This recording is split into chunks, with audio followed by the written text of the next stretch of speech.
Alright, this is lesson 4 of Unit 1, and in this lesson we're going to be solving linear inequalities. Our objective in this lesson is to graph two variable linear inequalities. This is the vocabulary in this lesson: linear inequality. Write it down, become familiar with it, and what you need to know really is also that linear inequalities separate the coordinate plane into two areas. One side is shaded and one side is not. This is the 5 steps we'll be using to solve a linear inequality, so I suggest you write them down because we'll be using them in the solving process. Step 1, we decide what type of line we're going to use. If you're using inequalities without the line underneath it, we're going to use hollow or open dots and a dashed line.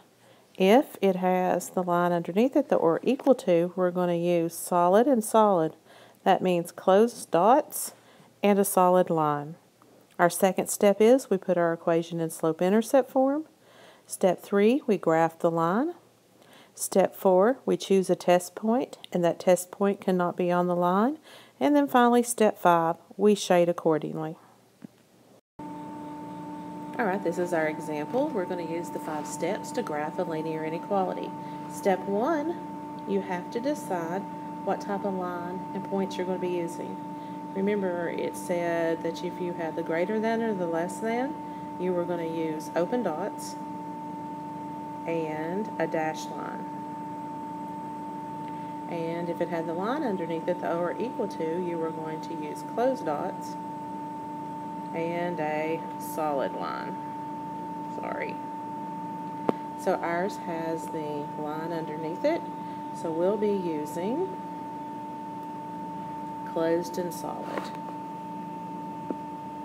Step 2, we're going to put this equation in slope-intercept form. So we're going to move the 2x over by subtracting. So now our linear inequality looks like this.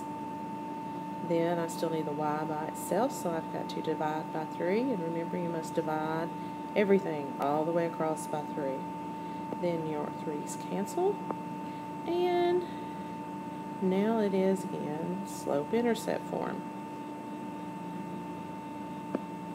Remember, slope-intercept form is your blueprint for creating a graph. So the first thing we're going to do is we're going to graph this start with our starting point, which is our y-intercept. So it goes on our y-axis, and I have a solid closed dot at 4.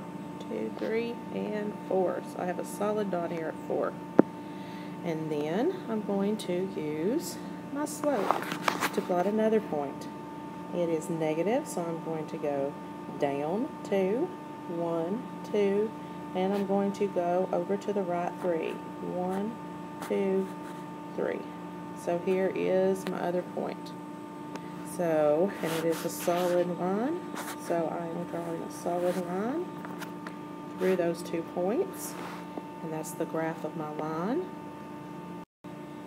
Now here's the tricky part where most people have trouble understanding. It's choosing a test point. So we're at step 4.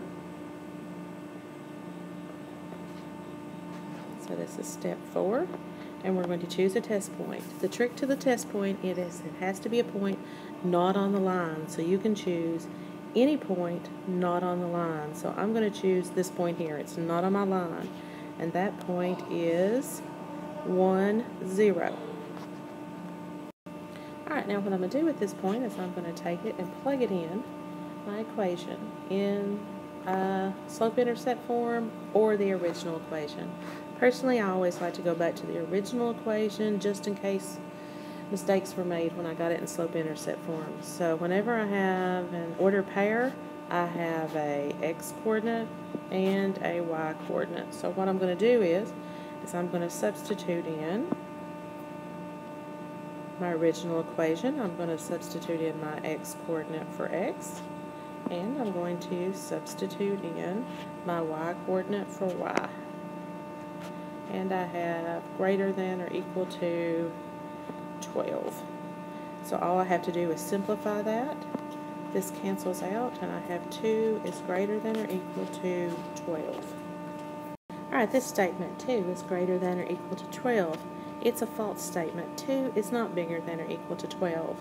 So what that means is, for my shading on step 5, I have got to, my ordered pair that I chose to test, my test point, was on this side over here of the line. I got a false inequality, so what that means is I don't shade on this side of the line. I shade on the other side of the line. Whenever you have a linear inequality, one side of the line is always going to be shaded, and you use the test point to determine that. If this test point had proved to be true, I would have shaded on the side of the line that contained the test point. So when you do your test point, if you get a false statement, you shade on the side of the line opposite the test point.